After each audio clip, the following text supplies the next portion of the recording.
La semana pasada comencé hablando sobre un tema importante.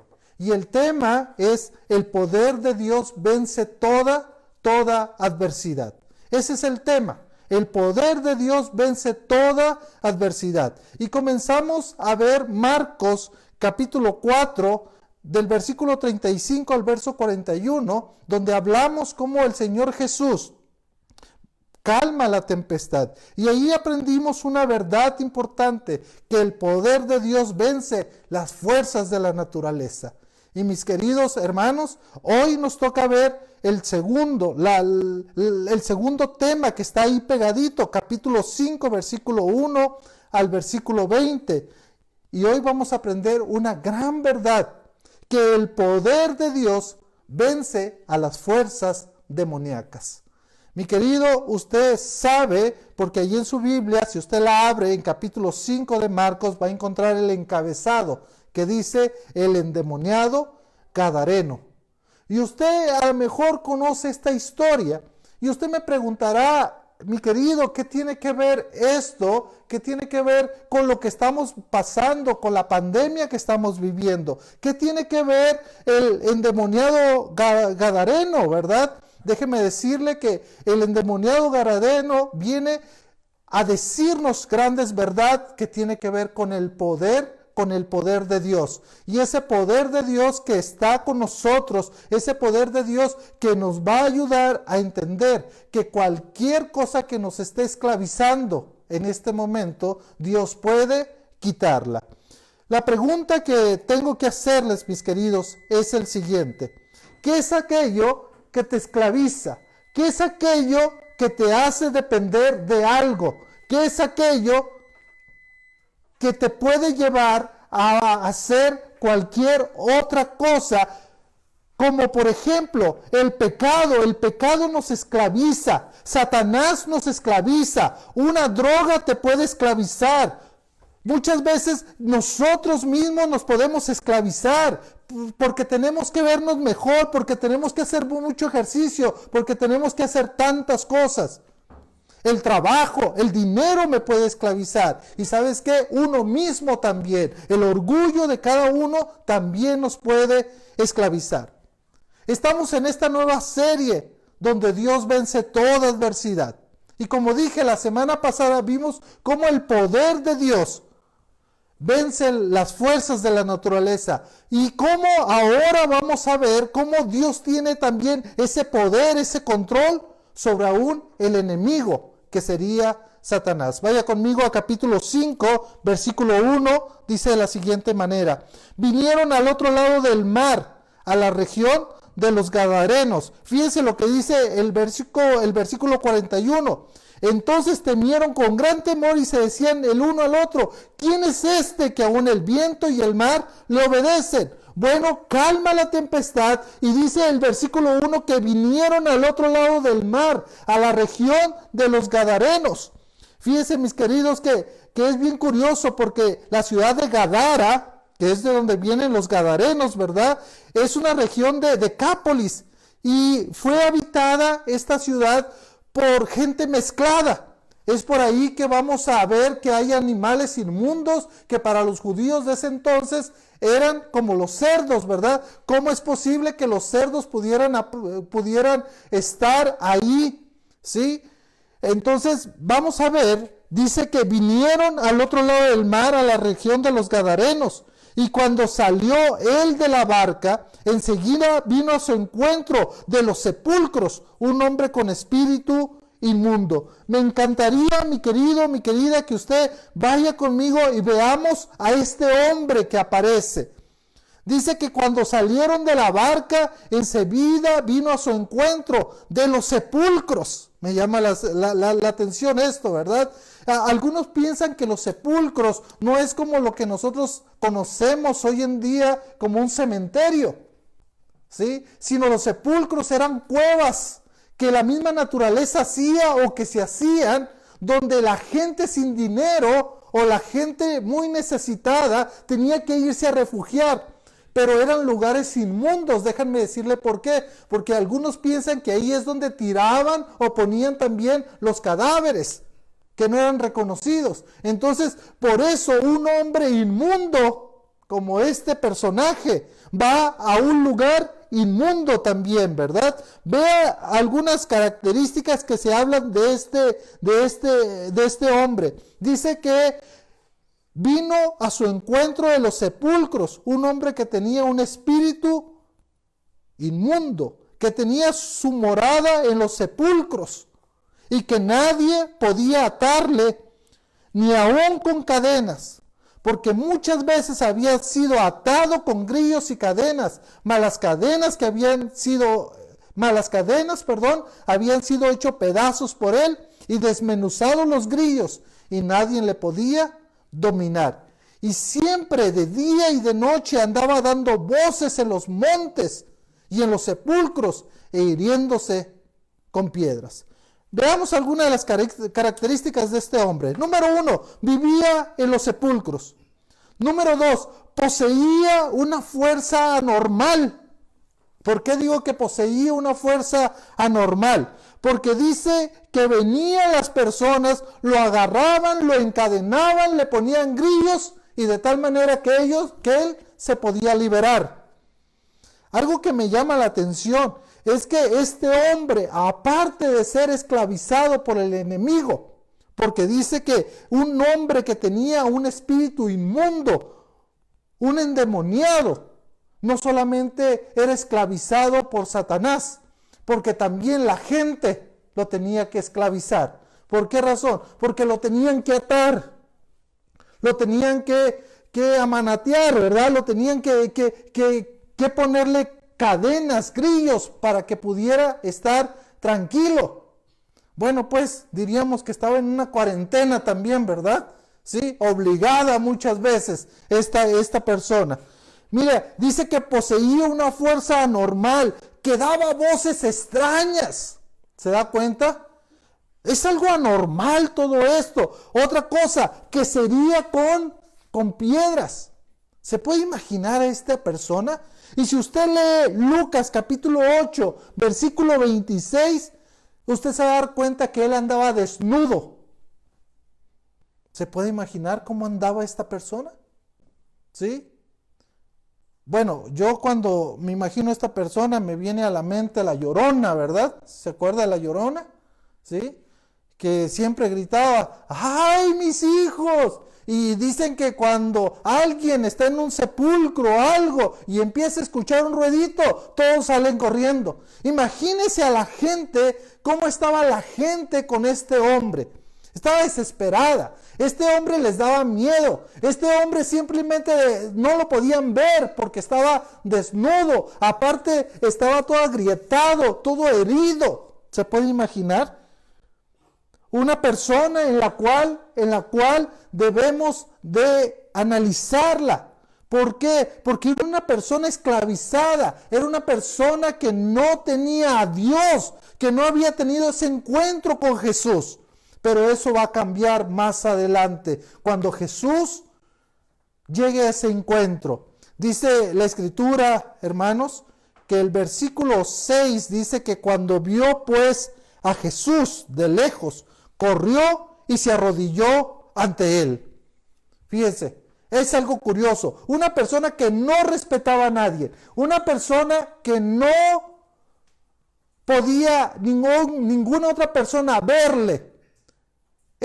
Cuando vio a Jesús de lejos, corrió y hace algo. Se arrodilla delante de Jesús y clamando a gran voz dijo: ¿qué tienes conmigo, Jesús, Hijo del Dios Altísimo? Te conjuro por Dios que no me atormentes.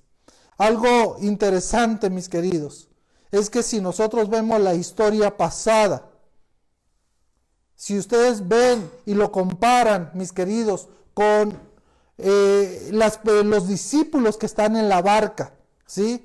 Si ustedes comparan esto, dicen que los discípulos van desesperados a Jesús y le dice: Maestro, ¿no tienes cuidado que perecemos?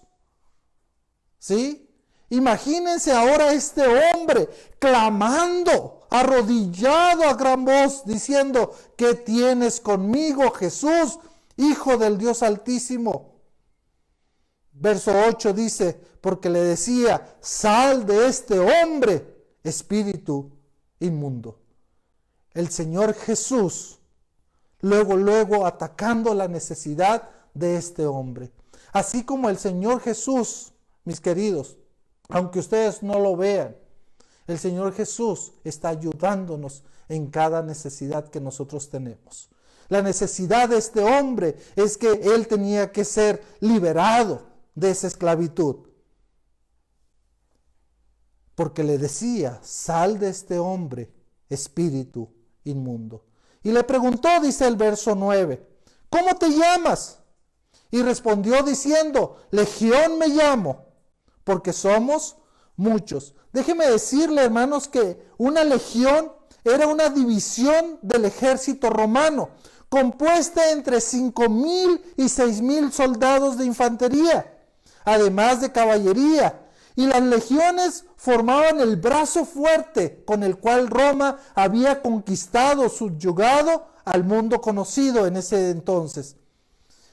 Así era el poder diabólico que dominaba y subyugaba a este pobre hombre, mi querido. Así como esas legiones que salían del ejército romano a subyugar a los pueblos, así esta legión de demonios salía para poder subyugar a este hombre.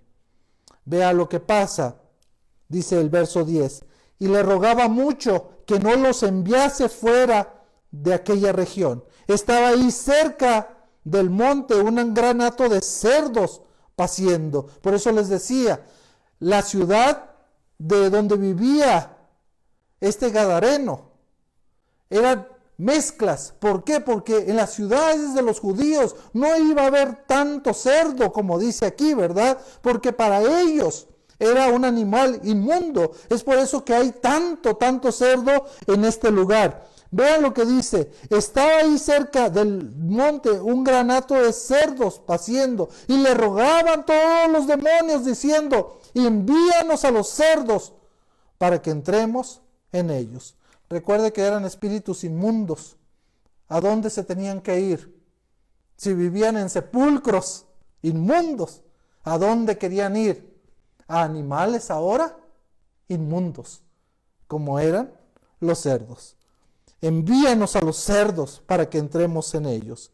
Y luego Jesús les dio permiso, porque Jesús tiene que dar permiso, mi querido. Y saliendo aquellos espíritus inmundos, entraron en los cerdos, los cuales eran como 2,000. Y el hato se precipitó en el mar por un despeñadero, y en el mar se ahogaron. Uno pensaría que ahí termina la historia, mis queridos. Pero la pregunta es: ¿y qué pasó con el hombre? ¿Qué pasó con el hombre?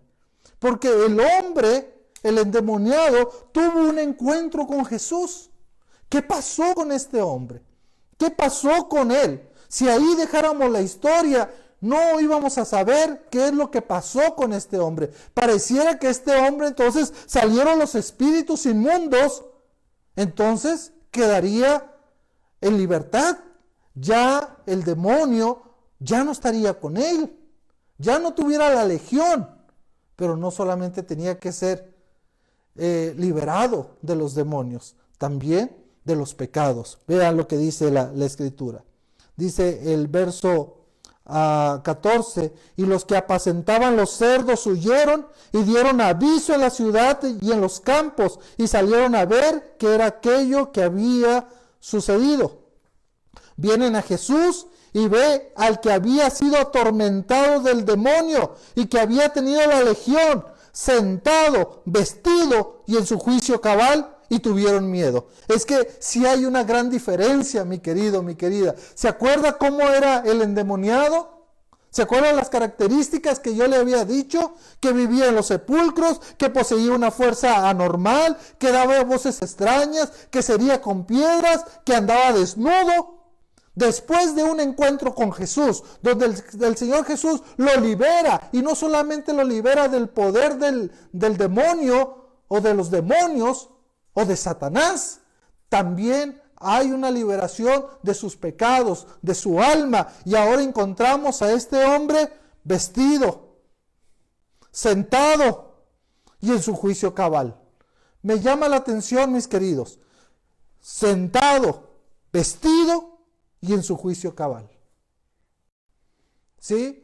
Entonces, bueno, ¿qué es lo que está sucediendo? ¿Qué es lo que vemos aquí? Es que cuando una persona llega a Jesús, cuando una persona está con Jesús, cuando una persona llega al encuentro con Jesús, esto es lo que va a suceder, mi querido, mi querida, que el Señor Jesús va a hacer cambios en su vida, así como lo hizo con esta persona, así como lo hizo con el endemoniado gadareno, así lo va a hacer también con cada persona que tenga un encuentro con Jesús.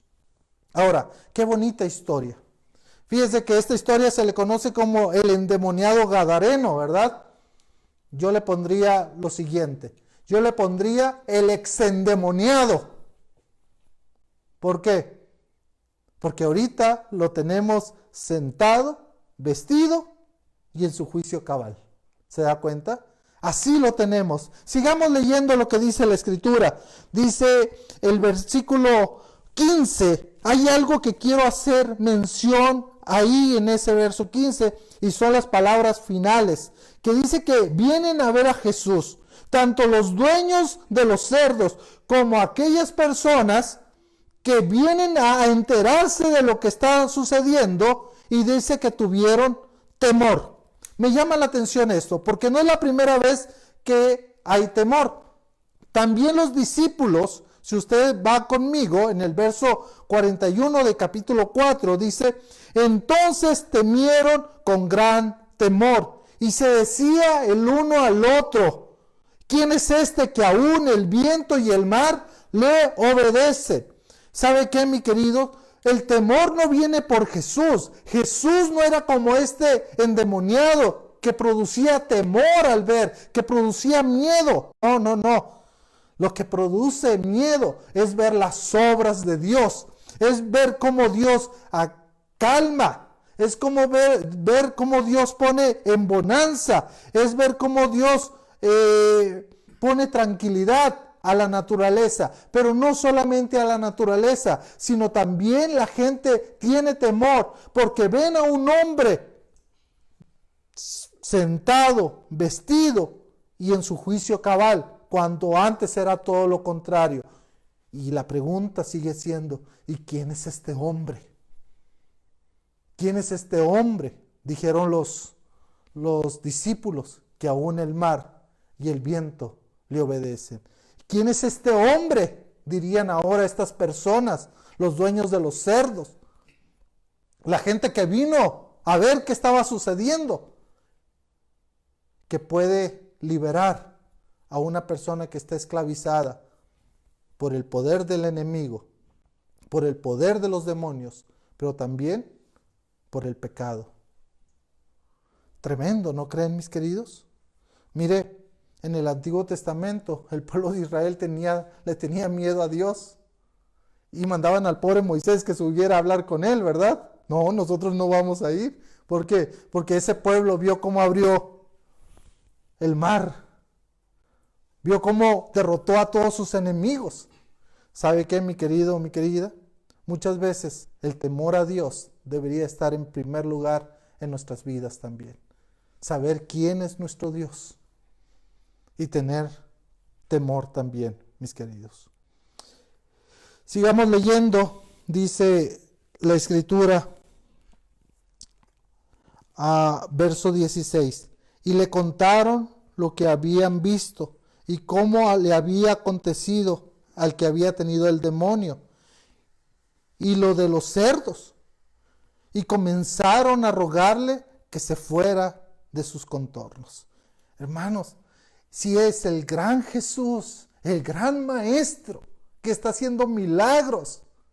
¿Y sabe qué? A la gente le importó más unos animalitos, unos cerdos, que Jesús estuviera con ellos. Muchas veces eso pasa en nuestra vida también, mi querido, mi querida. Muchas veces eso pasa. Damos más importancia a otras cosas que a nuestro Dios. Le ponemos más importancia, mi querido, a lo que la pandemia puede hacer y está haciendo, que a nuestro Dios. Días en los cuales deberíamos de estar en oración, deberíamos buscar más a Dios y le damos importancia más a otras cosas. Dice la Escritura, el verso 18, que al entrar en la barca, el que había estado endemoniado, por eso él es el ex endemoniado, ¿verdad? Le rogaba que le dejase estar con él. ¿Cómo no, mis queridos?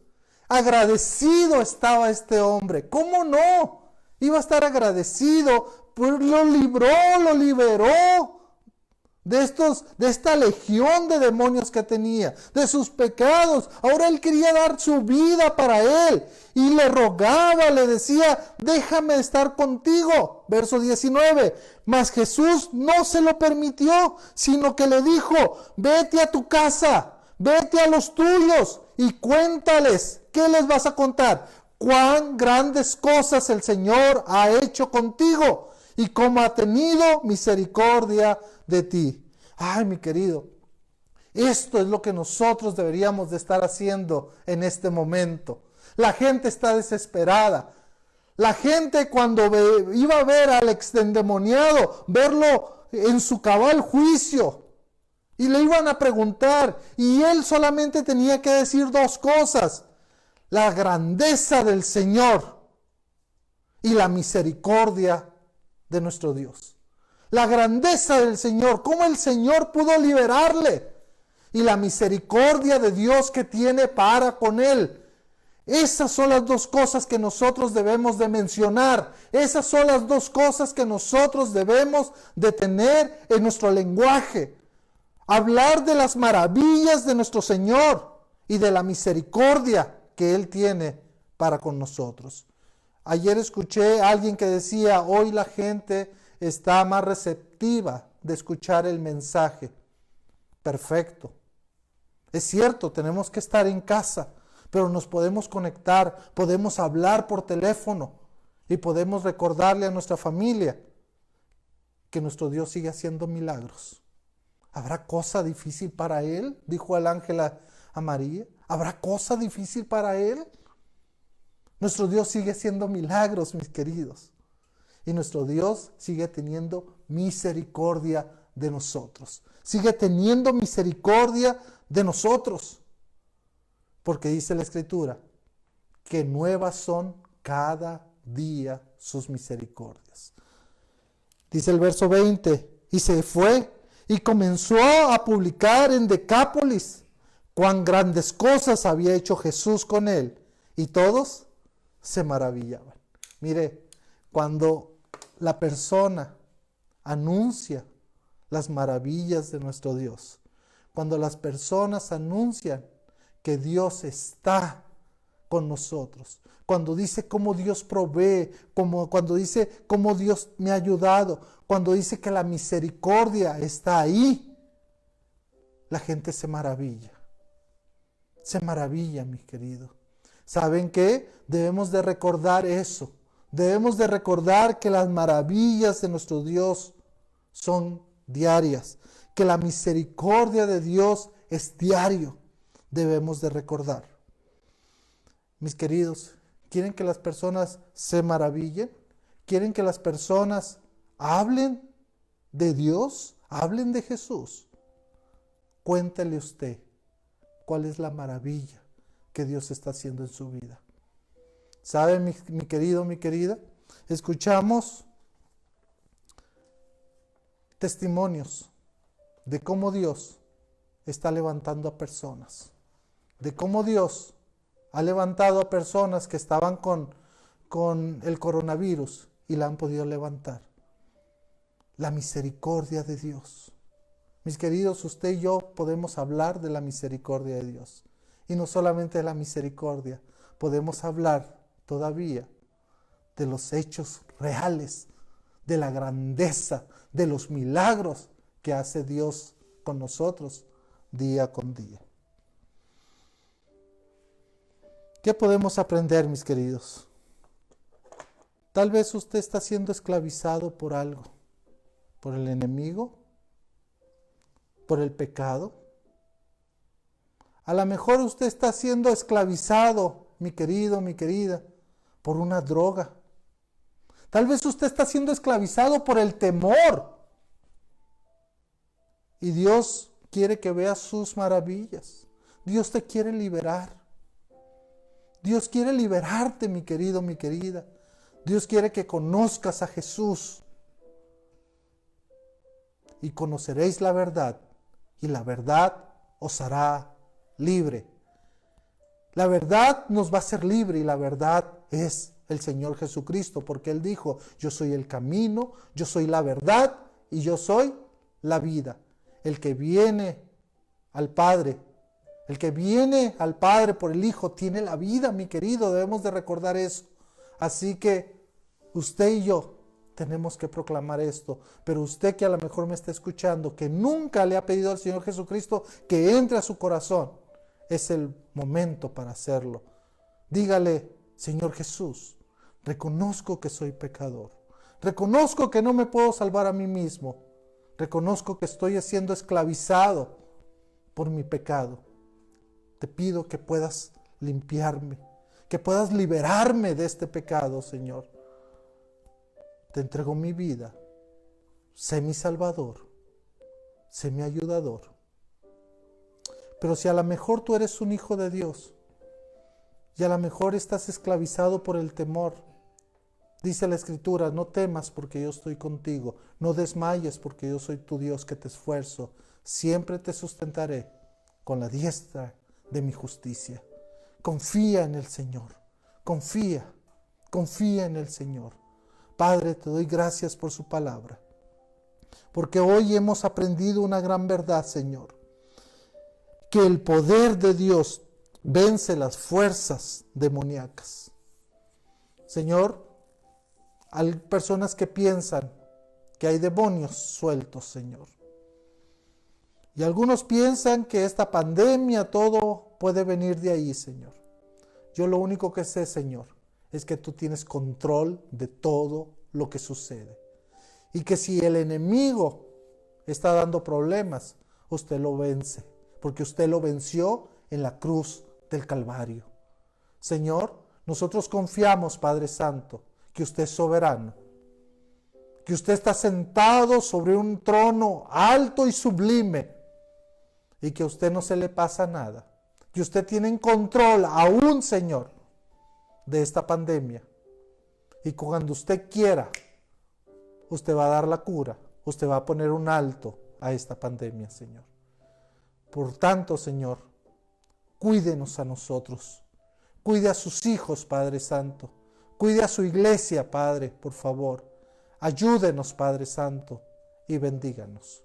Gracias por su palabra, que puede alentar nuestro corazón en momentos difíciles. Ayúdenos a ser como este exendemoniado gadareno, Señor, que quería ir con Jesús, Señor, pero que Jesús le dijo: quédate y ve a los tuyos. Ve a tu casa y cuéntales cuán grandes cosas el Señor ha hecho contigo y cómo ha tenido misericordia de ti. Señor, eres grande, Padre Santo. Señor, tu amor es grande para nosotros. Y Señor, nuestro corazón está listo para entonar esta linda canción, Señor. Porque eres un Dios majestuoso, glorioso. Porque no hay otro Dios más grande que tú. Porque no existe, Señor. Porque tú eres el Dios omnipotente, omnisciente. Porque eres el Dios que nos ayudas en momentos de dificultad. Gracias por su palabra. Por Jesucristo oramos. Amén y amén.